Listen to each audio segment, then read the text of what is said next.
Nagpakitang gila sa mabilis at maagap na aksyon ang First Ifugao Provincial Mobile Force Company matapos silang rumesponde sa isang aksidente sa bayan ng Asipulo.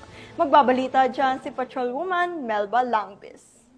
Gandang gawain ang ipinakita ng mga tauhan ng First Ifugao Provincial Mobile Force Company, katuwang ang mga tauhan ng Asipulo Municipal Police Station sa isang vehicular accident na naganap sa barangay Amduntog, Asipulo, Ifugao, kamakailan lamang.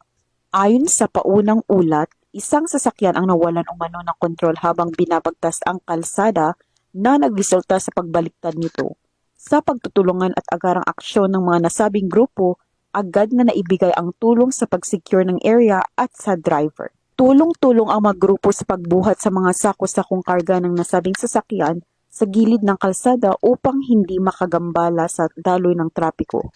Ipinamalas ng mga nasabing tauhan ang mabilis na pagtugon, malasakit at pagtutulungan na nagpapakita ng kanilang kahandaan sa oras ng pangangailangan. Muli na namang pinaalalahanan ng First Ifugao Provincial Mobile Force Company ang publiko na sundin ang Blue Baguettes checklist bago bumiyahe.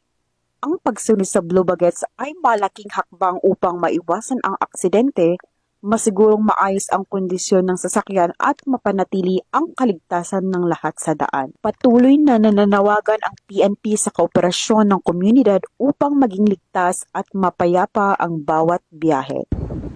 Mula dito sa rehiyon ng Cordillera, ako ang PNN correspondent, Patrolwoman Melba Langbis, alagad na batas, tagataguyod ng Balitang Huli.